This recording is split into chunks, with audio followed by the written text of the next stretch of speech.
किसी भी competitive exam की तैयारी करो और यूनिट डिजिट का क्वेश्चन ना है, ऐसा हो ही नहीं सकता है। ठीक है, बहुत सारे कॉम्पिटेटिव एग्जाम में यूनिट डिजिट का क्वेश्चन पक्का पूछा जाता है। अब यूनिट डिजिट आपने कब पढ़ रखा था? छोटे में पढ़ रखा था, बचपन में पढ़ रखा था, अब उसका क्या काम है? लेकिन कॉम्पिटिशन एग्जाम में तो आपका खून पी रहा है ना। चलिए देख लेते हैं आज यूनिट डिजिट का एक बहुत ही बेहतरीन ट्रिक। ठीक है, क्या है समझो।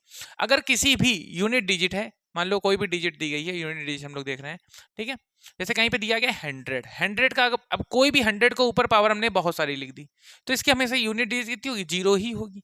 समझ रहे हो कि नहीं समझ रहे हो? और देखो जैसे मान लो कहीं लिखा है 36 की पावर 36, 36, 36, ये सब पावर में जुड़ा है, तो इसकी यूनिट डिजिट क्या आएगी? तो देखो 6 अगर लास्ट में है तो 6 ही आता है, 0 अगर लास्ट में है तो 0 ही आता है। ऐसी तरह से अगर 5 कहीं पे लास्ट में, 5 की पावर 5, 25 की पावर 25 ऐसे लिखा है, अब इसका यूनिट डिजिट निकालना है तो कितना ही आएगा? तो भी यहाँ पे 5 ही आएगा। समझ रहे हो कि नहीं समझ रहे हो? ठीक है, तो 0, 6, 5 और 11, जैसे कहीं पे लिखा है 11 की पावर 121, तो इसकी भी